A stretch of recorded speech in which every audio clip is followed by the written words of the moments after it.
At 72, I thought I knew all kinds of pain.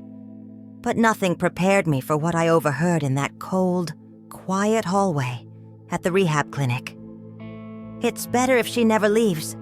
This way, we control everything, and no one gets in the way of her. Money! It was my daughter's voice. My own daughter. Maybe you felt it too. That moment when love suddenly feels like a trap. When care turns into control, and affection hides behind convenience. Lying there in that white bed, holding my husband's photo frame, I nearly gave up. But life has a strange way of reminding us who we are. Sometimes it speaks through the voice of a stranger in the bed beside you. And in that moment, something inside me lit up. What happened next didn't just heal my body. It healed the woman they tried to erase. It started with a teacup. I was reaching for the sugar when my foot caught the corner of the rug. In a blink, I was on the floor, the porcelain shattered beside me, pain shooting up my hip like fire. I wasn't alone. I had my homemaid, Sandra, but her face turned pale the moment she saw me. I remember the cold tiles against my skin and the strange silence that followed. Not even the birds outside kept chirping. In that instant, I wasn't a mother, a friend, or a woman. I was just a body on the ground. The ambulance ride was blurry. Lights overhead, questions I couldn't answer. Sandra holding my hand and whispering, "You'll be okay." But I didn't feel okay. I felt old, fragile, like something had quietly been taken from me, and I hadn't noticed until it was gone. At the hospital, they said I'd need rehab. Just a short stay. A week, maybe? 2. The words felt harmless then. Temporary. But something in the way the nurse avoided my eyes made my chest tighten. They wheeled me into the clinic late at night. The walls were too white, too quiet, too clean. The kind of clean that feels sterile, like it's trying to erase what's human. My room had 2 beds, one already occupied by someone snoring softly. I wanted to ask her name, say hello, but my mouth felt like sand. I missed my bed, my plants by the window, the way the sun warmed the kitchen at 8 a.m. I closed my eyes and tried to imagine I was still home, but the sheets smelled like bleach, not lavender. The next morning, the pain was sharper, but not just in my hip. It was in my chest, a kind of ache that has nothing to do with bones. No one had visited yet, not even my daughter. I told myself she was busy, that she'd come later. That's what mothers do. We defend them, even when we're hurting, even when we're waiting by the window like children. I ate my breakfast in silence, pushing the eggs around the plate. It tasted like loneliness. That afternoon, I tried to sit up and found my husband's photo still in my bag. I placed it on the little table next to the bed. Just seeing his face made my throat tighten. "You'd know what to do," I whispered. That's when I heard voices in the hallway, familiar, hurried, and tense. I strained to listen, not knowing that what I was about to hear would change everything. I wasn't trying to eavesdrop. I had only leaned a little closer to the edge of the bed, hoping to catch the sound of the nurse's footsteps, maybe even see if my daughter had finally arrived. The hallway was just outside my door, and the voices floated in, soft at first, but then I heard a phrase that made my whole body freeze. "It's better if she never leaves. This way, we control everything, and no one gets in the way of her money." At first, I thought I was imagining things. Maybe it was a TV or a nurse talking about another patient. But then I heard her voice, clear, familiar, my daughter's voice. I felt the blood drain from my face. My daughter, my only daughter, was standing just a few feet away, speaking those words like they were business as usual. There was no hesitation in her tone, no guilt, just cold strategy. As if I were some obstacle, some inconvenient detail in her financial plan. I wanted to sit up, to swing my legs over the bed and demand an explanation. But I couldn't move. My body, still weak from the fall, felt like it didn't belong to me. And worse, my heart cracked in a way it never had before. Not even when I buried my husband. Their conversation continued, but I couldn't hear the rest. My ears were ringing too loudly. I stared at the ceiling, willing the tears not to fall. I had loved her so fiercely, defended her from judgment, supported her through divorces, disappointments, and deaths. And now she was planning to keep me here, locked away, just so she could keep control. My breath came in short, shallow bursts. I felt like a stranger in my own life. Eventually, the hallway fell silent again. I heard the soft click of heels walking away, and then the quiet hum of fluorescent lights returned. I stared at the door, half expecting her to walk in with that sweet smile, pretending everything was normal. But she didn't. No visit, no apology, just silence. And in that silence, something inside me shifted. A kind of sadness I didn't know existed took root. Deeper than grief, colder than anger. It was the sadness of being used by someone you once held as your greatest joy. I turned toward the window, unable to look at my husband's photo. My chest ached, not just from the betrayal, but from the realization that I had ignored so many signs over the years. The subtle controls, the financial help that came with questions, the decisions she made without asking me first. It was all there, hiding behind her smiles, and I had let it happen, one tiny cut at a time. But that moment in the hallway, that was no paper cut. That was a wound meant to keep me bleeding quietly. What I didn't know yet was that someone had been listening too. Someone who would change the course of everything. That night, I waited until the lights dimmed in the hallway, and the soft murmurs of nurses faded into distant echoes. The quiet made the betrayal louder. Every tick of the wall clock, every creak of the bed frame reminded me that I wasn't safe. Not in my body, not in my family. I reached for the small photo frame on the table beside me. It was the only thing that still felt mine. My fingers trembled as I held it to my chest. There he was, my William. His smile always had a way of calming the storm inside me. But this time, not even his memory could stop the flood. Tears came slowly, then all at once. They slid down, my cheeks, and soaked into the hospital gown like rain through cotton. I didn't sob. I didn't make a sound. I cried the kind of cry that lives deep in the bones, silent, surrendered, almost sacred. For the years I gave, the love I poured, the sacrifices I made, and now, this, my daughter treating me like a bank account with a heartbeat. I pressed the photo tighter against my chest, as if I could somehow pull strength from the man who once called me his home. I remembered our long walks after dinner, the way he used to hold my hand and call me his compass. He always said I was the one who kept things steady, but since he passed, everything had shifted, slowly, then sharply. My daughter had stepped in to help, but her help felt more like a takeover. She handled my bills, arranged my appointments, even decided when I could see my own friends. At first, I was grateful. Now I saw it clearly. I had been slowly erased, one decision at a time. I turned to the wall and whispered, "I miss you." Not just to my husband, but to myself. To the woman I used to be before fear made her smaller. My voice cracked, barely audible. It wasn't just the betrayal that broke me. It was the silence, the kind that settles in when no one is left to fight for you.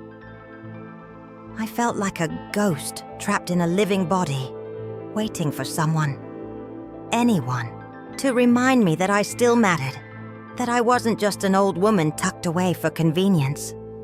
The other bed in the room stirred, a soft rustle, then a whisper. "Are you okay, querida?" It startled me. I hadn't realized the woman next to me was awake. Her voice was low, warm, and filled with something I hadn't felt in a long time. Genuine concern. I wiped my tears and turned slowly toward her. "No," I whispered back, "I'm not." What she said next would become the first stone in the path back to myself. Her name was Donna Iris. She must have been in her 80s with silver hair braided neatly down her back and eyes that had clearly seen more than most. There was something old soul about her presence, like she carried the stories of generations, just in the way she sat upright in that stiff hospital bed. That night after my whispered, "I'm not," she didn't rush me with questions. She just nodded slowly and said, "They think we're easy to erase, but we're made of more than they remember." I hadn't realized how much I needed someone to say that out loud. The next morning, she was already awake when I opened my eyes. She had peeled an orange, the scent filling the room with something comforting and alive. "Breakfast here is sad," she said, handing me a slice, "but we can still make it sweet." We sat in silence for a while, eating, letting the quiet feel less heavy. Then, without looking at me, she asked, "They're trying to take everything, aren't they?" Her words sliced through the room like light through a closed curtain. I didn't answer right away. I didn't need to. She already knew. Over the next few days, we shared stories. I told her about William, about how we built a life out of nothing but love and grit. She told me about her childhood in Havana, about surviving heartbreak and raising 3 boys on her own. We laughed, we cried, and somewhere in the middle of all that, I felt something shift inside me. She didn't look at me like I was broken. She saw me, the real me. Not the frail body, not the forgotten mother, but the woman who still had a fire, even if it had been buried under years of silence. One afternoon, after I confessed everything I had overheard, she looked me dead in the eye and said, "You need to get a lawyer. Not tomorrow, not next week. Now." I blinked, stunned.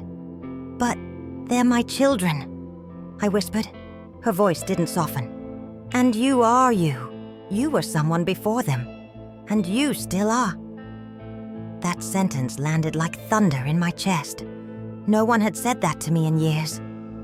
Not even me, to myself. That night, I couldn't sleep. I kept hearing her voice echoing in my head. You were someone before them. And you still are. It was the kind of truth that doesn't just land in your ears. It lands in your bones. And suddenly, I wasn't just crying anymore. I was remembering the woman I had been before life taught me to shrink. And for the first time in a long time, I wondered, what would happen if I dared to grow again? The next morning felt different. I still needed help to sit up, and the pain in my hip reminded me with every move that I wasn't young anymore. But there was something else too, a new kind of ache, one that didn't come from the body. It came from the soul waking up. I looked at the ceiling tiles and whispered, "Enough." Not a scream, not a protest, just a quiet promise to myself. That was the day I asked the nurse if there was a way to make a phone call. Not to my daughter, not to my son, to someone who might actually fight for me. Donna Iris handed me a small crumpled card.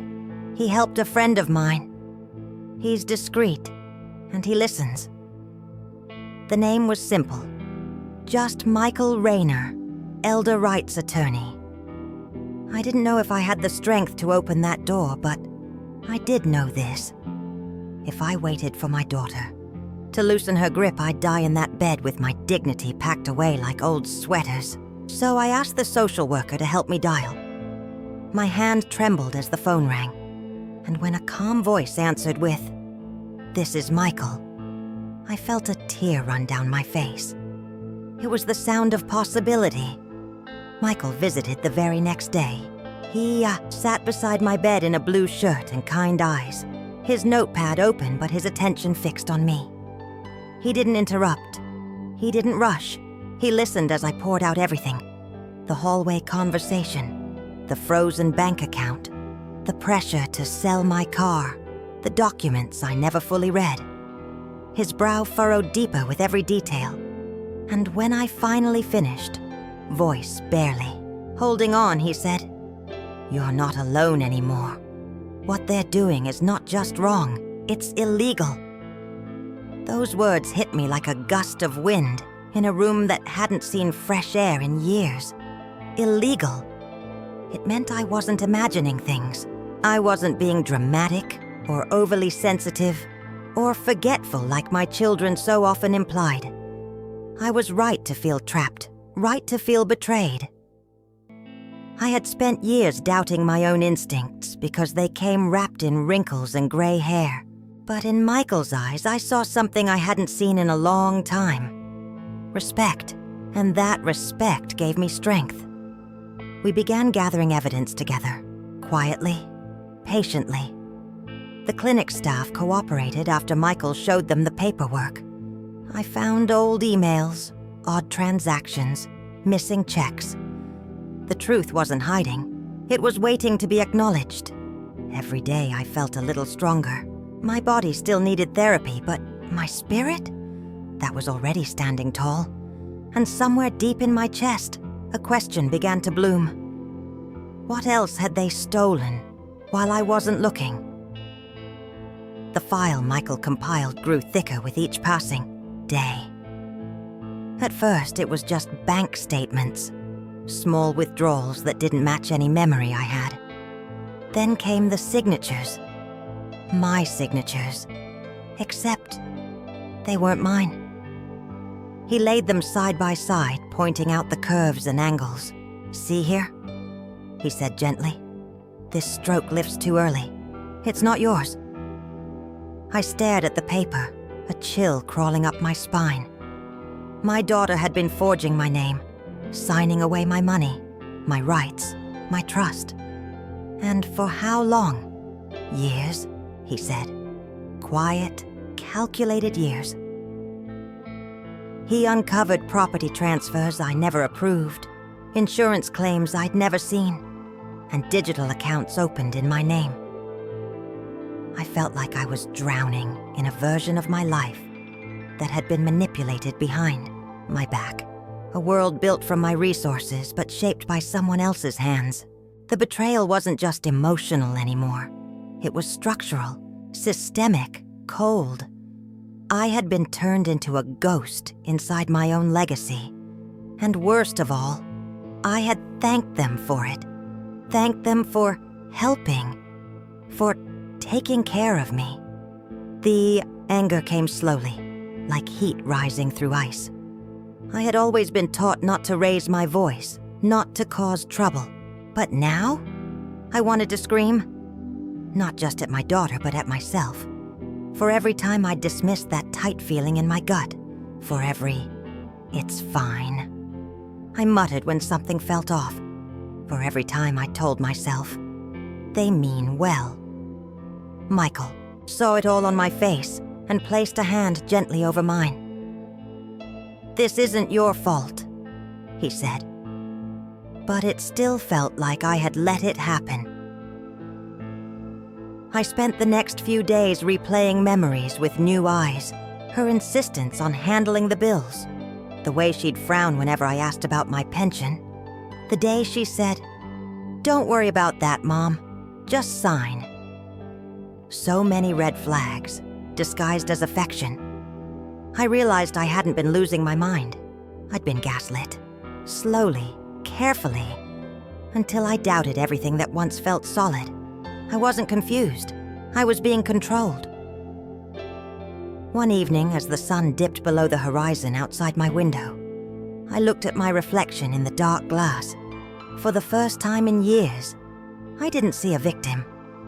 I saw a woman robbed of her voice, and finally ready to raise it. And that night, Michael handed me a folder, a legal motion to freeze all financial access until a formal investigation could begin. I signed it without shaking, and in that moment I knew the truth had always been there. But now it had my signature. They wheeled me out of the room just after breakfast. The nurse smiled and said, "You're officially cleared, Miss Alvarez." My hands gripped the arms of the wheelchair, but not out of fear. It was readiness. Readiness to stand on legs, still bruised but no longer weak. Readiness to face the ones who thought I'd never rise again. I wore a soft lavender sweater, the same one William used to say brought out the fire in my eyes. I needed that fire now, more than ever. Not just for them. For me. For the woman who nearly forgot her own strength. As we approached the front doors, I saw them waiting. My daughter, my son, both standing with arms crossed, faces carefully arranged to look concerned. But I could read the tension in their bodies. They weren't there to welcome me home. They were there to reclaim control. I watched their eyes scan for signs of hesitation, weakness, doubt. And for a moment, I almost faltered. Almost. Until I heard Donna Iris's voice echo in my memory. "You are still you." So I smiled, not to hide, to declare.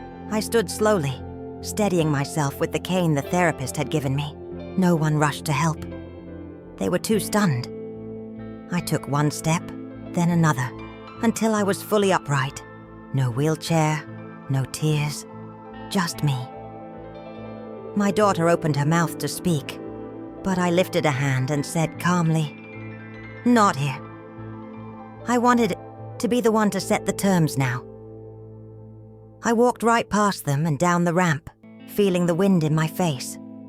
It wasn't freedom yet, but it was the first breath of it.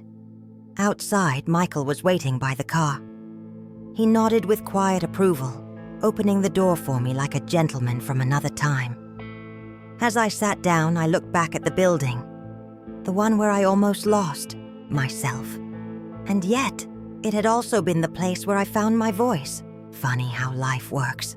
The place meant to be my prison had become my crucible, the space where everything was taken, and where I began to take it back. We drove in silence for a while, but I couldn't stop smiling. Not because it was over, but because I was finally in motion, finally choosing what came next. And as we turned the corner onto my street, I held my purse a little tighter. Inside was the folder, the paperwork, the proof.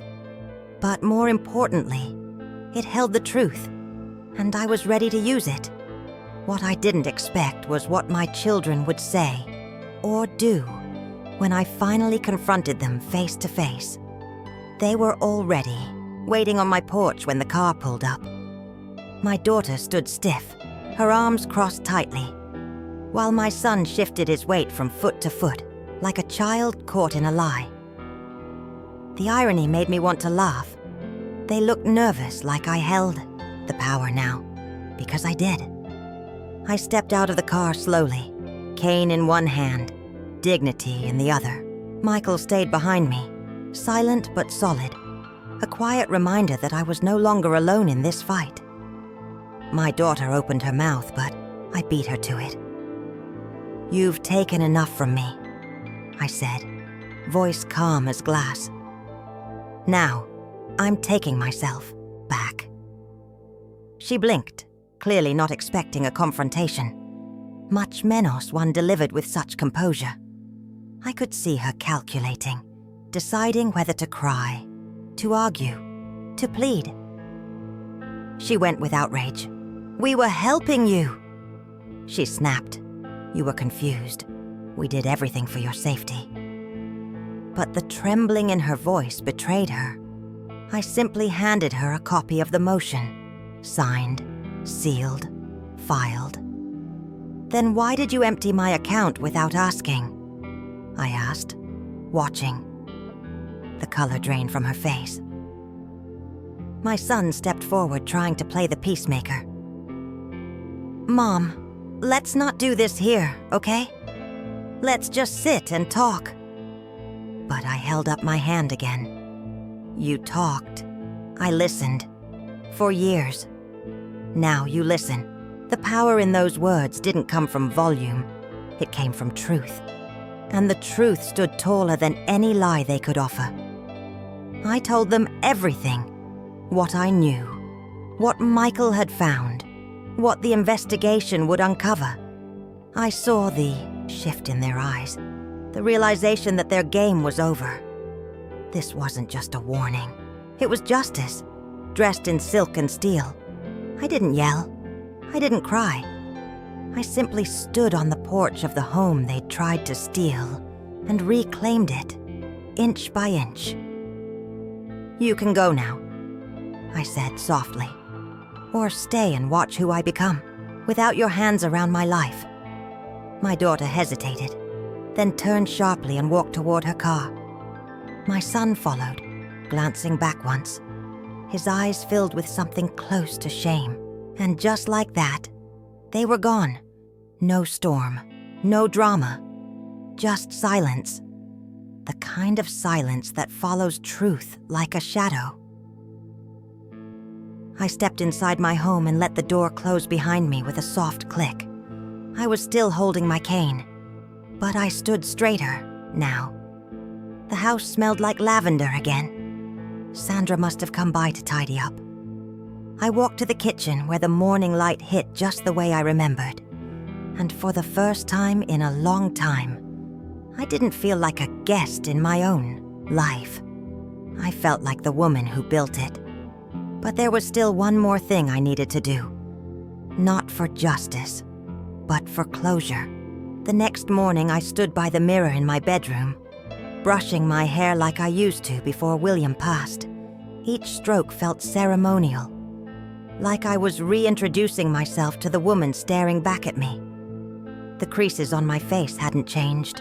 The gray strands were still there. But something behind my eyes had shifted. A quiet strength, no longer waiting for permission to exist. I picked a pair of pearl earrings from the drawer, small but firm, like punctuation marks to a sentence that had finally found its voice. I wasn't dressing up for anyone. I was dressing up for me. I walked into the bank that afternoon with Michael by my side. The teller greeted me by name. "Mrs. Alvarez, it's good to see you." I smiled. "It's good to be seen," I replied, and meant every word.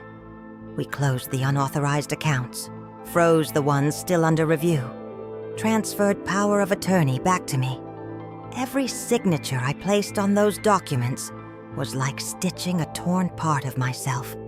Paper and pen, truth and courage. With each stroke, I was undoing the invisible shackles they'd wrapped around me. Sweetly, gently, like wolves in caretaker's clothing. Afterward, I walked to the cafe on Main Street. I hadn't been there in over a year.